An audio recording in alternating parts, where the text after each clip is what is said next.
नमस्कार बंधुरा, केमन आছেন सबाई? आशा करी खूब भालो आছেন। आज आमी आपनादेर बानिये देखाबो प्रत्येक बांगालिर एकटी प्रिय रेसिपि एचोड़ चिंगड़ी।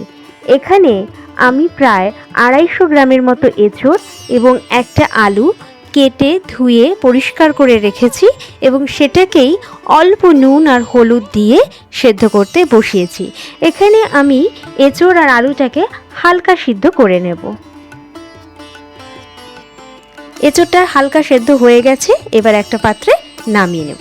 এই সময় একটি কড়াইতে আমি দিয়ে দিলাম সরষের তেল পরিমাণ মতো এবং তার সাথে দিয়ে দিচ্ছি হাফ চা চামচ নুন এবং হাফ চা চামচ হলুদ গুঁড়ো। এটাকে ভালো করে তেলের সঙ্গে মিশিয়ে নেব। আপনারা চাইলে আগে থেকে চিংড়ি মাছটায় নুন হলুদ মাখিয়ে নিতে পারেন।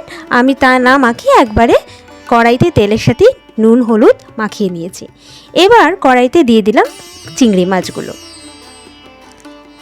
এখানে 200 গ্রাম চিংড়ি মাছ আমি নিয়েছি।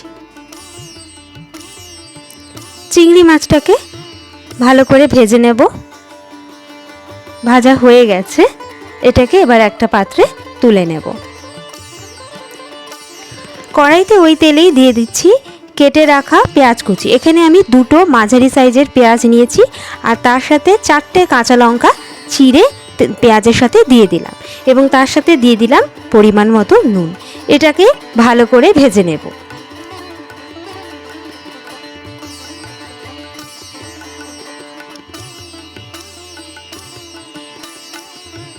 পেঁয়াজটা ভাজা হয়ে এসেছে, হালকা ভাজা হয়ে এসেছে। এবার আমি এর মধ্যে দিয়ে দেব একটা টমেটো কুচি। এটাকেও আমি ভালো করে ভেজে নেব। টমেটোটা নরম হয়ে এসেছে। এই সময় আমি এর মধ্যে দিয়ে দিচ্ছি আদা রসুন বাটা। এখানে আমি 2 চামচ আদা রসুন বাটা ব্যবহার করেছি। তার সাথে দিয়ে দিচ্ছি পরিমাণ মতো নুন। আপনারা আপনাদের স্বাদ অনুযায়ী দেবেন। এটাকে এবার ভালো করে কষিয়ে নিতে হবে। আমার চ্যানেলে এই রেসিপিগুলো দেখতে আপনাদের কেমন লাগছে অবশ্যই কমেন্ট করে জানাবেন এবং ছোট্ট একটা লাইক দিয়ে আমার চ্যানেলের পাশে থাকবেন আর চ্যানেলটা সাবস্ক্রাইব করবেন। এই পর্যায়ে আমি এখানে দিয়ে দিয়েছি হাফ চা চামচ হলুদ গুঁড়ো এবং হাফ চা চামচ ধনে গুঁড়ো।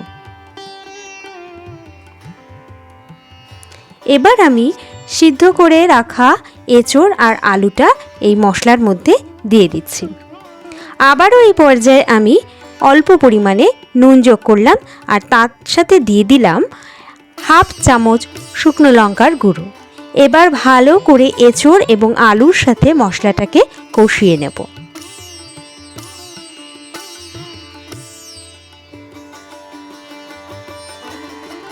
এই পর্যায়ে আমি দিয়ে দিচ্ছি ভেজে রাখা চিংড়ি মাছগুলো। চিংড়ি মাছ সহ এঁচোড়টাকে ভালো করে আমি কষিয়ে নিচ্ছি। যত ভালো করে কষানো হবে এঁচোড় থেকে আরও সুন্দর টেস্ট বেরোবে। এই পর্যায়ে আমি দিয়ে দিচ্ছি হাফ চা চামচ চিনি এবং হাফ চা চামচ গরম মশলার গুঁড়ো।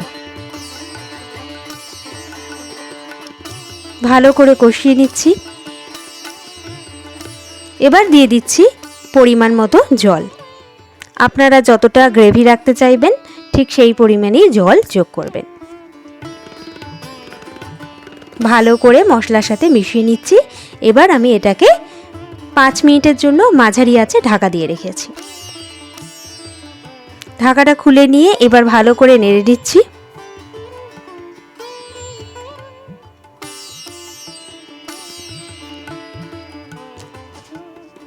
এই পর্যায়ে আমি দিয়ে দিচ্ছি পরিমাণ মতো নুন এবং হাফ চা চামচ লঙ্কার গুঁড়ো। ভালো করে মিক্স করে নেব।